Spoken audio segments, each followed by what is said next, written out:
Hi there, welcome back to the Idaho for Bryan Kohberger case. Just wanted to present to you some of the latest news that's been going around in recent time regarding the court venue and Kohberger wanting it to be relocated. There are reasons why, and we're going to get into it today.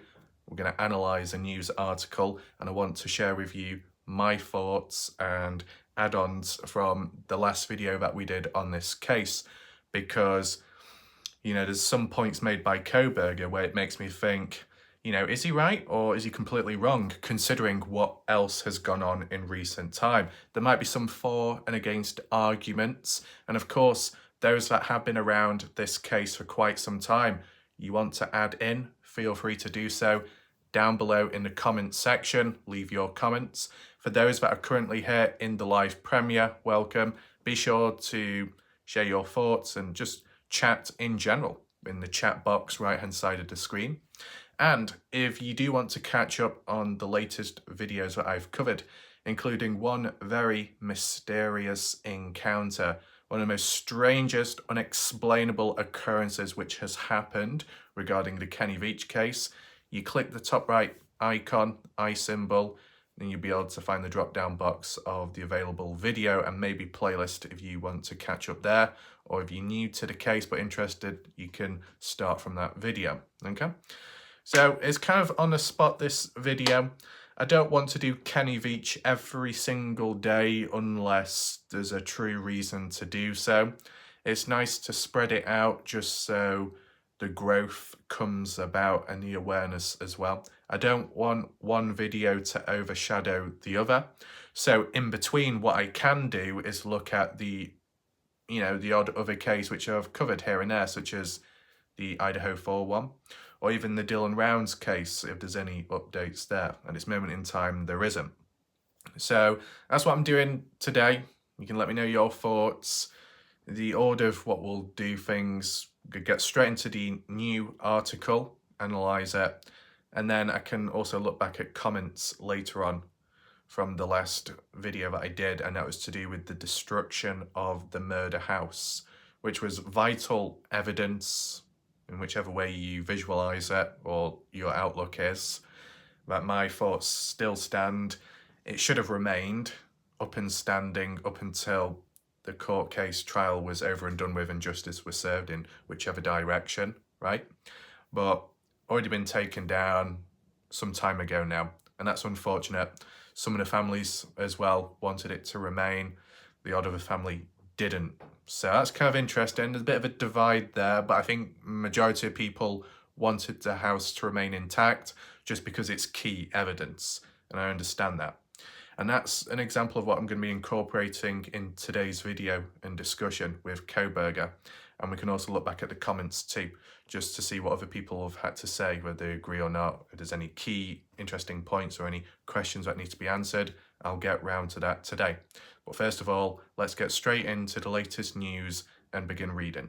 The title of this article reads, Idaho murder suspect Bryan Kohberger's lawyers ask judge to change court venue because he can't receive a fair trial in community where the 4 students were massacred in their home. Now, first and foremost, my question to anyone would be, when it's come to other cases in the past and the trial has taken place within the community of where the murder or murders took place, did it go underway? Was there any resistance?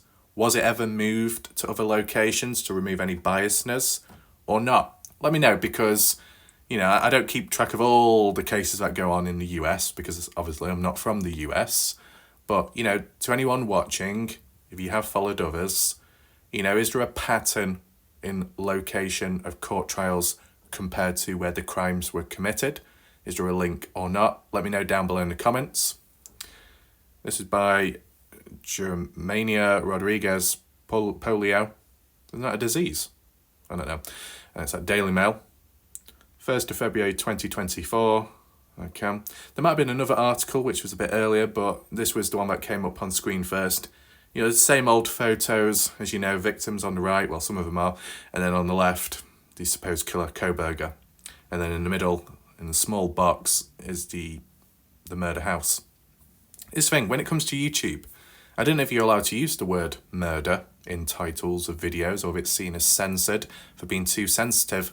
That's why I've never used that word, because I think I did once and I actually got punished by YouTube, which is very stupid, right? But some bullet points here. Kohberger's defense says he can't receive a fair trial due to the case notoriety, being notorious. And prosecutors oppose a change in venue for trial, which still has no set date. Interesting. So there is actually resistance, I guess. Well, there could be resistance in time, depending what the higher-ups think, whether they agree with the change or not. I mean, there's been protest and resistance against the house being taken down, but it was taken down in the end.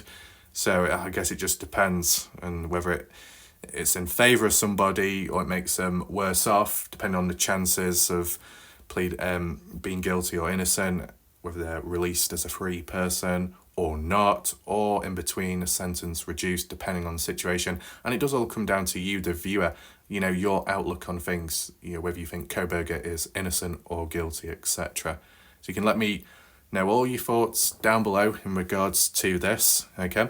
I mean, the first question, and if I am present in the live premiere, I could do a poll saying, if Kohberger was to remain in the current location of where the court proceedings are taking place or going to be underway eventually, would Kohberger receive a fair trial if he remained where he's located? Yes or no?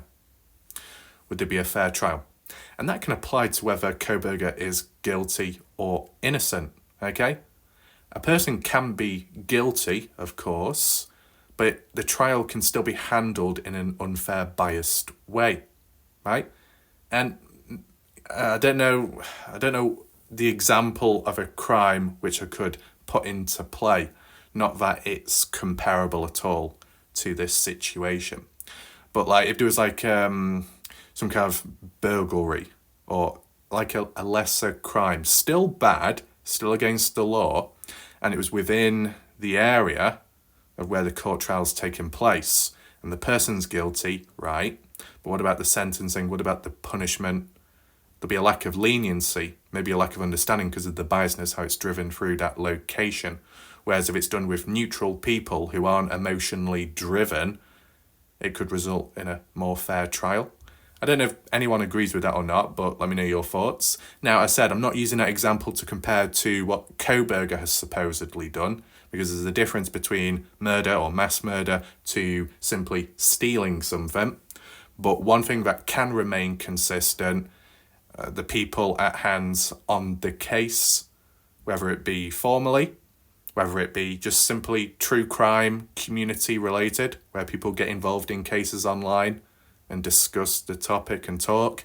If you're emotionally connected to the case in some way, whether you're emotionally connected to the victims in a case or the supposed perpetrator killer, your outlook, maybe your perception might be blurred, blinded by the truth, and it can lead to poor judgment and maybe poor decision making. This might be going a bit off topic or a bit deep, but I just wanted to throw it out there because I remember when covering the Dylan Rounds case, not from within, but more so on the outside, the community part. Yes, people covered the case, but some people poorly delivered it or represented the case in a poor way and actually tarnished the credibility of either Dylan, the family, certain friends, whatever. Was that emotionally driven in a way in the background? Emotionally driven through some kind of manipulation or brainwashing of others that have supposed intel, which is false information, and you get brainwashed into believing in it and then you plaster it online. That's one way. But then another one could be some kind of vendetta or grudge or disliking against someone, so you're driven in that way to paint a bad picture of them. Okay? So it comes in all different shapes and sizes. But downside, let's return back to this. So it says, Idaho quadruple murder suspect Kohberger is seeking a change of venue after claiming he cannot receive a fair trial in the community where 4 students were brutally slain. Alleged killer's public defender Ann Taylor asked Judge John Judge, it's a weird name that, on Wednesday to schedule a hearing no earlier than the end of April to hear arguments on the potential move, the Idaho statesman reported. Okay, I mean, originally, what the concept was, although, as said, up here it says what does it say? Prosecutors oppose change. Kohberger's defense says he can't receive a third trial. Oh, where the fuck is it gone now? All right, this one. Prosecutors oppose a change in venue, which in general, there's no set date. So in relation to that and linking back to here about scheduling a hearing no earlier than end of April with regards to the actual trial and court proceedings in being moved to a different venue, not even going underway yet, not even getting there because there's still background stuff that needs to be adjusted, such as this. So these like little delays, which don't help in general and just delay the whole getting justice, whichever way you look at it. But originally, one of the last articles, what we looked at, it was saying that they were thinking of pushing the court proceedings back to summertime because it's around the time of when students aren't in at the university. So it wouldn't cause as much trouble, disruption or chaos, whether it be parking, whether it be safety, whether it be high traffic volumes of outsiders coming on in, the media, etc. Becoming a bit of a clusterfuck. You remember that? So that was a suggestion, not guaranteed, not agreed on. And like it says here, there's no set date. So there's a lot of ifs and possibilities, and that's about it. So it feels kind of empty, doesn't quite feel secured at this moment in time. Could it suddenly speed up and things going underway? Could there be a catalyst somewhere? You never know, there can be twists and turns within different cases out there. But, on one side, you got the talk about let's change the time of the court proceedings and push it back to summertime where there won't be students present. Okay, well, if students aren't present within the area because the courthouse is opposite the university, so if people aren't present there because of the time of the year, the month, the season, well, there might not be as much biasness.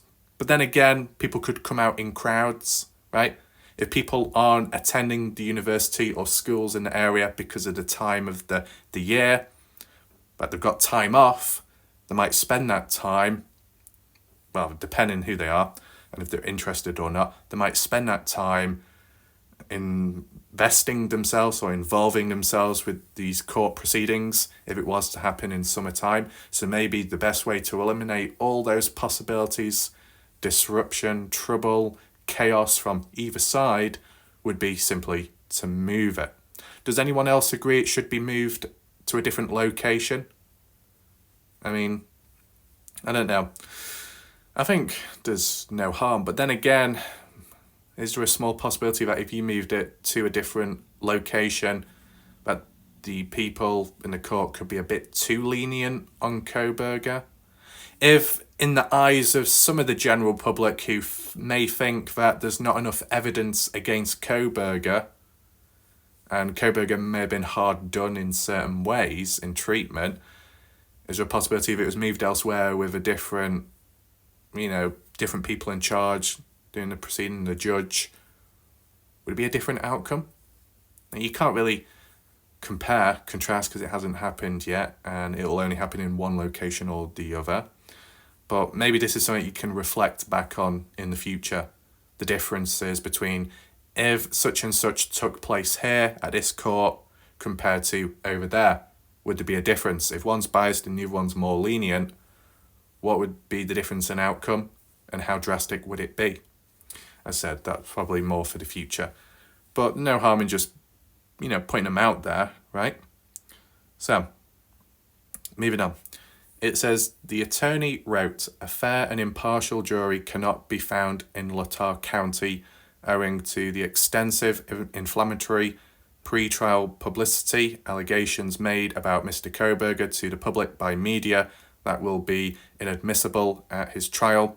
The small size of the community, the salacious nature of the alleged crimes, and the severity of the charges Mr. Kohberger faces. So that's ruling and acknowledging the conflict. And I think the key bit about it being a small-sized community, a bit more tighter-knit, people know one another better. What comes around, people know of, and in numbers. You get that thing, a small community, they know one another, they know all the talk and what's going on and the gossip in the background, and whether they're all with one another or against. There could be some conflict somewhere. Would there be protest? I mean, if for whatever reason, not that it would happen, but if Kohberger was found innocent or his sentence was lessened, there is a level of leniency, there's a high chance that maybe people in the community would be angered by that, and it could lead to all kinds of outbursts and more conflict down the line. So I guess it's about trying to find that balance but also eliminate some of the problems. But will the likes of Judge John Judge acknowledge? I wonder. It does say here, but prosecutor Bill Thompson told the judge last week that he opposes a change of venue, stating that Latah County deserved the chance to see a jury because the crime occurred there. Yeah, it makes sense because of the relevancy of it. The people that are present may know about it more and have heard about it more and can connect in a way, providing it's not emotionally driven in a biased way, I guess. Moving the trial elsewhere would have no material effect on potential jurors' familiarity with the case, he said, because it has already gained national and international notoriety. Right, so is that basically saying that even if you did move it elsewhere because you felt that people would be less informed over there, so there'd be less biased and maybe a bit more lenient, it would be a bit more fair? That basically that wouldn't be the case because with it reaching national news and it being an infamous case, do you call it infamous, a notorious case, a bad one, and people around the country and maybe around the world as well, hearing about it, they're going to be informed, and the key people would have done their research, gathered information, or at least it would probably be passed on from Latah County onto a different county or a different area if it was to take place. Okay, I understand that. There's Kohberger. I would say, okay, if it was moved, maybe the leniency aspect or the common knowledge, okay, it could remain the same as to Latah County and the people present there because of the way the information gets passed around and the news coverage and media, so people are well informed on the case. What it would do, though, at least, it might reduce that conflict from possible protest and outside interference if that did happen from the community, right? It'll be more intense and driven and focused, concentrated in the area of the court place because it's near the university and it's near where the students are and attend. And it's within the area where the murder took place. So there'd be like a greater burning passion there from the community to get that justice, what they think is needed. But if you did it in a different county, a different state, or maybe it probably has to be within the same state, but different county, different area, it might not be as volatile, right? Because this is the thing, people could interpret it the wrong way and think, oh, you want it, the way it's worded from my mouth, that you want it elsewhere, so then Kohberger stands a chance. No, that's not the case.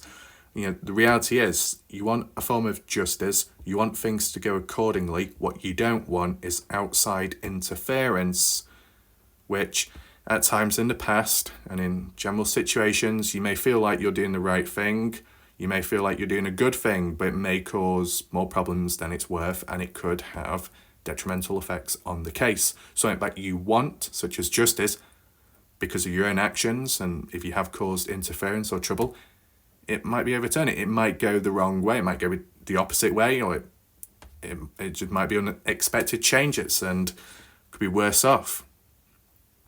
Okay, so I don't know if it will repeat itself down here. We got the photos, of course. It says, it's not Moscow, it's not Latah County, it's everywhere, Thompson said. So I don't think that a change of venue is going to solve any of these problems. Kohberger, 29 years of age, a former criminal justice student at Washington State University, is charged with 4 counts. Okay, so we've read all that, of course, Prosecutors intend to seek death penalty if he's convicted. Could be a firing squad, right? Trial date has not been set yet. What's this one? Pushed for a trial for summertime, but it said Taylor Kohberger told the judge that a trial date of summer 2025 was realistic, right? The judge decided to percolate on when to set the date, apologising to the families of the victims for the delay, but saying he wanted to ensure the trial only takes place once, with no room for retrials. My heart goes out to the victims. I can't even imagine the pain and the grief because they can't really go forward with this hanging on their head. So I'm sorry, he said. Kohberger was arrested. Okay, we've seen all that. Of course, if you want to pause the video, feel free to do so. The bit here saying previously, his team filed a motion to dismiss the charges, contending in part that the jury was biased, that jurors were given inadmissible evidence, and that they didn't use the right legal standard when they decided to indict. The defence also previously revealed that they'd be contesting the notion that Kohberger's DNA was left at the scene on the knife sheath, and also argued DNA from the other unidentified men was also found at the Idaho crime scene. Yeah, we can't forget that. If you wonder what the clicking noise is, it's a fucking stupid water bottle which keeps making noises. So I've just chucked it on the ground because it's pissing me off. But moving on, what else do we have here? They're also demanding more information about how the FBI used the DNA to create family trees that led them to Kohberger and his father for an early morning arrest in Pennsylvania a year ago to the day. Right, yeah, we've seen that. Detectives relied on genetic genealogy. Yeah, we've seen that. Okay, so that appears to be it there.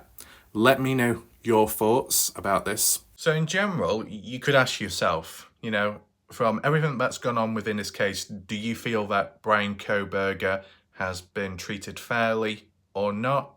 Whether it be legally speaking or outside of that, with the court appearances that have already occurred, okay? Although the trial hasn't started yet, the court appearances, the previous ones up to whenever, has Kohberger been treated fairly? As said, I've not been full on with all the court stuff, so I'm not in the right place to go in deep with that.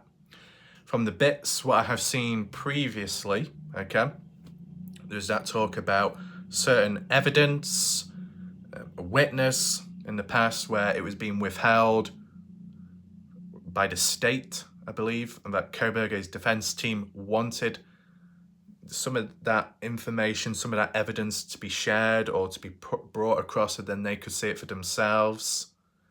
Along the lines of that, was there a success? Maybe to an extent eventually, but how it was done initially, things being withheld, maybe making Kohberger's situation and his defense team more difficult on them as a group.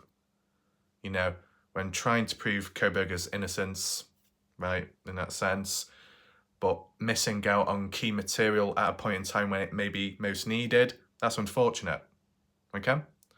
So there was those complaints made across at the time, and I think some of it was a success, correct me if I'm wrong, but, just examples like that.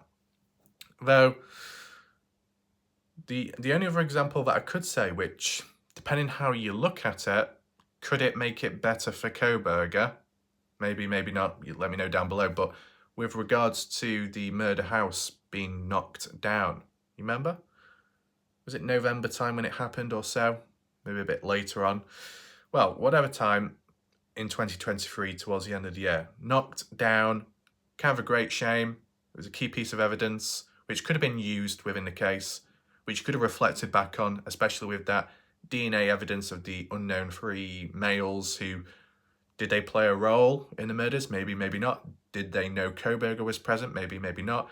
Did they set Kohberger up? Who knows? Were they working alongside Kohberger? Who knows? It still remains a mystery. Will it ever be solved? Will there ever be a follow-up on it? I don't know. Whilst yes, it's okay to go all in on Kohberger and when the trial goes ahead, question him and go through the normal procedures as you would and with the evidence that's collected. But is it going to be neglected and ignored, the evidence that was collected, but there was no true lead to it? So the supposed unknown DNA of three males, not able to follow it up, is it going to be used in court then? Or not? And how would it be used, for or against Kohberger? would it be used by the defense team to say there was additional DNA evidence found at the scene, and because of that, that could suggest that whoever they were the ones responsible, and that it wasn't Kohberger? Could those unknown males be witnesses to prove Kohberger's innocence if they were found? And where are they just in general? Are they hiding? Because if it's talking about reaching national news within the US, this whole case, I'm sure those 3 unknown males would have heard about this case, and, well, at least from the news coverage and what's gone on since. So for as long as they remain hidden or hiding, whatever, right, it must show that there's a level of guilt, or, you know, that they're responsible in some way.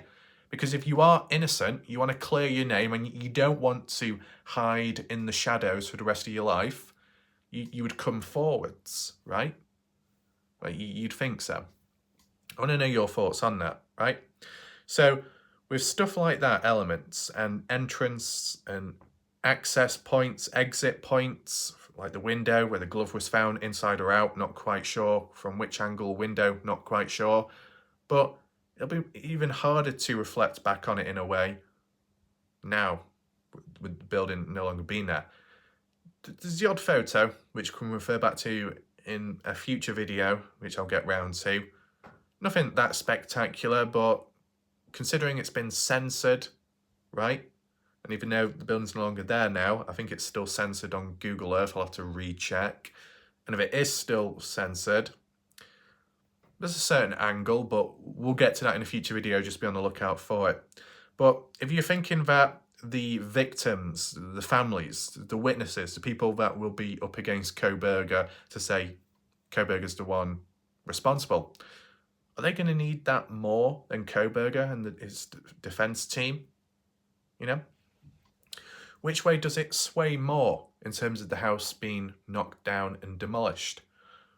Was that form of evidence more reliant on Kohberger and the defense team, or the victims, the families and the witnesses who may step up in court when the trial goes underway? Maybe there's a possibility that the families and whoever else, the witnesses and the ones that are questioned in court, they may rely on the house and evidence more just because they've experienced it firsthand, or they're not quite familiar with it, or something to do with memory.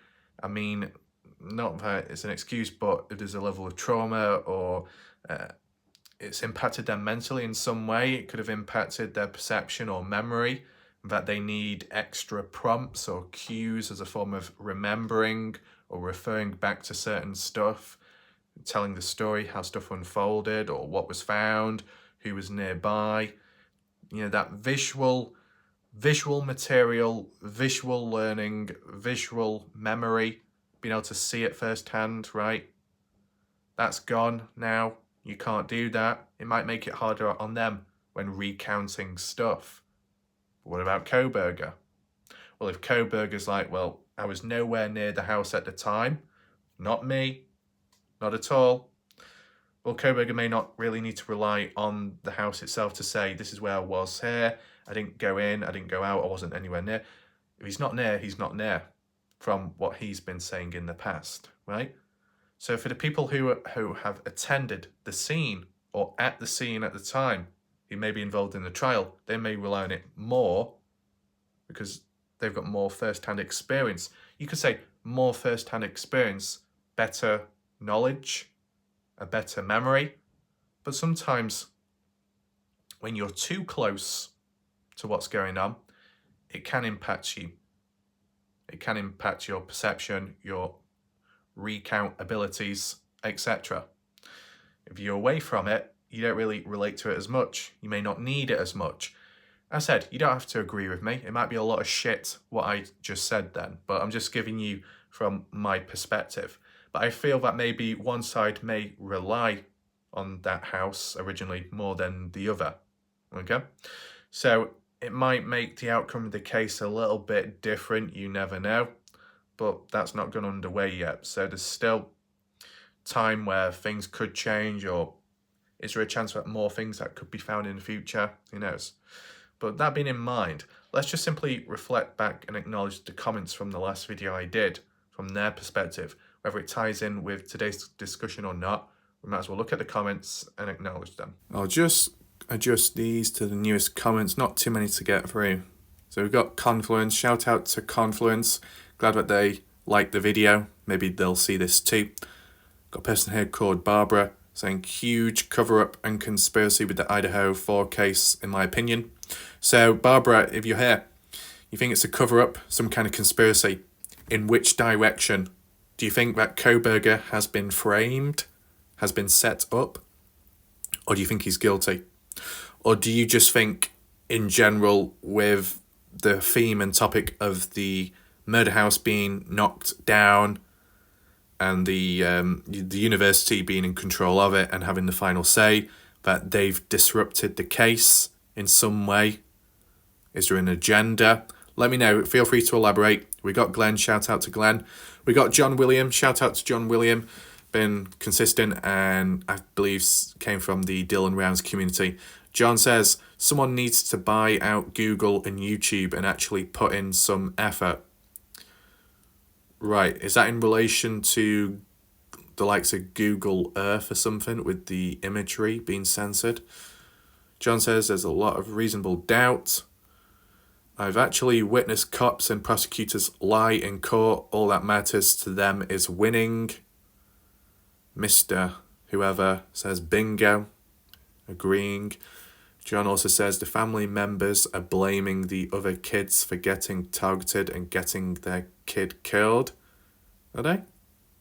The other kids for getting targeted. So, almost like a form of collateral damage, wrong place, wrong time, and with the presence of others, it's led to people being gathered together as one and then all becoming a target. Is that what you say? John says, who was the real target? Look at the injuries or the overkill. That's what I'd be investigating. Or is it another Bundy? Think back to what he did in Florida. Right, so if I'm correct in saying, I might be wrong, is this in relation to when it came to Bundy, he targeted females only of a certain type, such as hair colour? Was it brunette or was it blonde? It might have been brunette. It was a certain hair colour of that gender, female, and that's who he took out and murdering.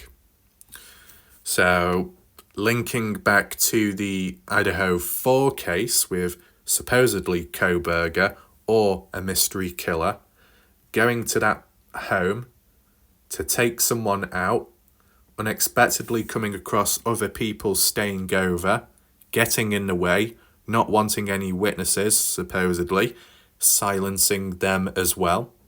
And whoever received or was on the receiving end of the worst treatment by the hands of the killer, such as the overkill, whoever that was, maybe they were the initial target, and that's why extra damage was done to them. Now, I don't know who received or who was worse off in the murder scenario, but is there anyone present right now that does know? I mean, it might sound negative, it might sound a bit dark, but who got stabbed the most? Who received the most or the most brutal injuries? Does anyone know? And if there's a pattern in which there's like 2 to 3 individuals that fit a certain description by characteristics, is that the whole comparison with Ted Bundy then? I just want to know your thoughts. Because although these serial killers may not be comparable to this case in that sense, because this has taken place all in one day, one night, right? One night. With serial killers, it's about 4 people at least or more murdered over a period of time, not all in one day. When it's all in one day and it's multiple people killed, you'd probably be labelled more as a mass murderer. Just like if you shot people at a school or a mall in one day, in one go, and multiple people were harmed, you call that a mass shooter. You don't get called a mass shooter if you just shoot one person and fire a gun once, right? Anyway, John also says, back to my comment about Bundy, he was Sexual sadist, no evidence of that with Kohberger. Right, so you're saying because of some background fantasies or background emotion within, that's what's driven somebody to doing a thing or enhancing the act. But with Kohberger, he doesn't participate in that type of stuff. Well, at least from what we know of. Who knows what could be revealed down the line. But, yeah, there's certain factors. I mean, besides the whole murder aspect, was there any other forms of inappropriate behaviour, such as towards the females? You know, forced sexual assault. I've not heard that, but if anyone has, just let me know down below. As said, there are people more knowledgeable than me, and that's why I'm asking the right questions towards the right people, which is you. Okay? John says, is there any connection with the house and Kohberger? It's time to investigate the victims more thoroughly. John says, I agree with you. I guess that's good to know. We got Sinaloa there. We got Janice saying, too many inexperienced police officers contaminated the murder scene by not wearing protective covering on their feet, no mask, no gloves. What dumb Fs. Too many timelines changed to fit their needs on a cover-up. My opinion, I feel many people are involved on the murdering of the 4 students. Okay, that's interesting. I mean, if it is exactly true, the way the police poorly handled the scene, the crime scene, that is most unfortunate. But I have experienced seeing that or hearing about it with other cases, like the Dylan Rounds case, in which at the scene of the crime, supposedly, crime scene being grain shed property, loose in Utah, Dylan Rounds taken out there supposedly by James Brenner, but the police did not tape it off. They didn't treat it like a crime scene. James Brenner, the supposed killer, was still able to live on site up to a certain point and was able to actually move key evidence and take supposed key evidence away from the shed. Very detrimental to the case, but it was allowed by the police.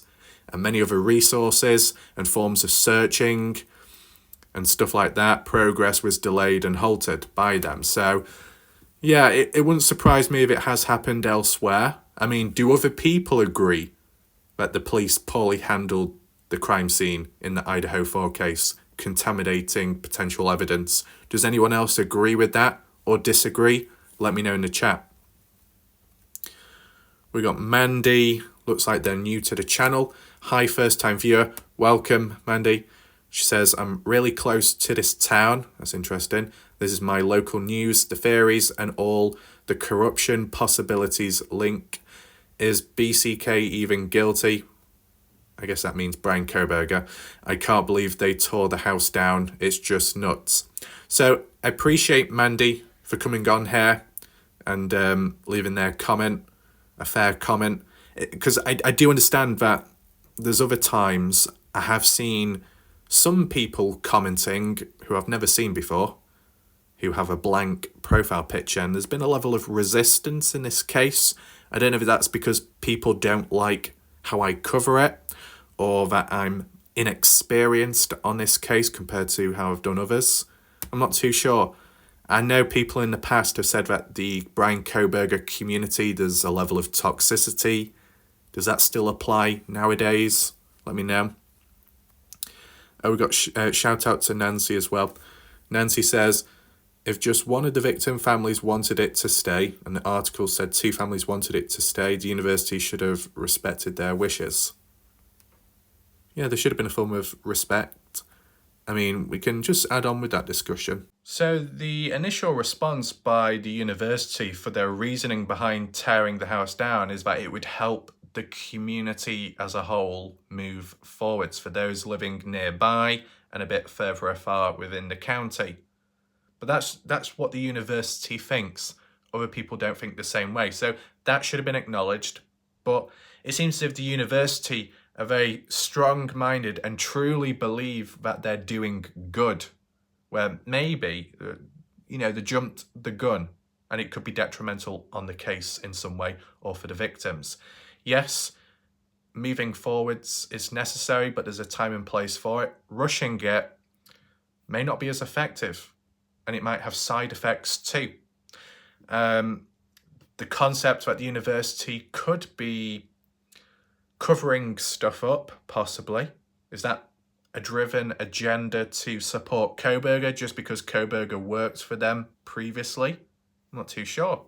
But if that really was the case, or just simply that the university responsible for tearing down the house has impacted the case and the families, the victims, you could say that Kohberger hasn't been entirely treated unfairly, but he has benefited in some way or another through the incompetence of others. So maybe he's not as worse off as it's made out to be. That's just one for and against argument to be thrown out there. But my question would be, if the university are so passionate about moving forwards, almost like erasing it like it never happened. Now, I know that's not entirely what's happening, but it just seems like, let's get rid of it. Let's not be reminded by it. We need to heal as a community. We need positive attention, and we need to move on and forwards. What to? What does the university, tying in with the community, what do they want from this when moving forwards? To truly forget about the past? To forget about the horrific scenes that took place in a specific location within the community? What about Kohberger? If they, or some, think that he's responsible, do they support the idea of it going underway, the court trials within the county? Or do they also want what Kohberger defense team wants, it being relocated elsewhere so there's not as much biasness and fairer treatment in the trial? Because, either the university and maybe some of the community want to move forwards and get it over and done with and get that justice, rush it, speed it up so then we can just move on. Or they just literally want to erase everything about the case, about the victims and the reminders, because it's all negative. They don't want to be reminded by it. Well, if they're all about that, then the university really want to move forwards, then you would think they would agree with Kohberger's defense team in which, let's relocate elsewhere. Let's get away from this community so we can move on. Move on with the proceedings. Just like how the university and group want to move on in life to get away from that dark negativity. And you'd think that the university and community would want maybe the court proceedings and trial to relocate elsewhere, because if it happens within the area, all the stories, material, evidence, talk, and news coverage will obviously spike and come around, and the media crews, the interviewers, and whoever else will hound the area, and it'll just be yet another reminder of what's happened in the past. And if the community and the university are planning on moving forwards, this is going to drag them back. So, based on that concept, you would think they would be pushing it for it to take place elsewhere, away from that community, right? If they don't, and they want it in the same location, well, that's kind of hypocritical, right? Because you're going against your original concept. So that would be hypocritical. And when it becomes hypocritical, it can become a bit unstable. And with the instability of certain evidence and pre-existing visual, hard evidence, the actual building itself, no longer there, what can you rely on? What can you fall back onto, right? How can future things be found or applied when it's been destroyed? And if it is true that the police contaminated stuff in the past, that could have harmed some of the key evidence. Is there a reason as to why that unknown DNA evidence of the 3 males was never truly identified, but they were able to identify Kohberger at least? Is it because the police messed some of it up, of the 3 males, so they couldn't truly trace it back because it was contaminated in some way? I don't know. I don't want to go too far there though, just a suggestion. A few key talking points today I just wanted to provide to you. Whilst this news may have occurred within this week or a few days back, it's worth highlighting on this channel. And for those that actively follow it, let me know where your thoughts are on this case. And for those trying to get to grips with this case, let me know what you think too. Overall, the question is, do you think that Kohberger should be relocated to a different location when the trials go underway, or should it remain in that community? And if it did, will it be a fair trial for Kohberger, yes or no? Let me know all your thoughts and comments down below. We'll leave it there for now. I think the next video that I will do will be more about Kenny Veach. Try and, branch between the two, or the Dylan Rounds one when one can, okay? It will get a bit deep there with the Kenny Veach case, but what I just want to say as a pointer, highlighter, and I couldn't even do a standalone video just as a channel update, it will be broken down into bits, and we will focus on key areas. And then eventually down the line, once there's a better understanding, better confidence formed, then a general overall video can be done to explain the whole events in one. So it's like a story, but a true one, okay? So thanks for watching. Hopefully you found this video interesting, and I'll see you next time. Goodbye and good night.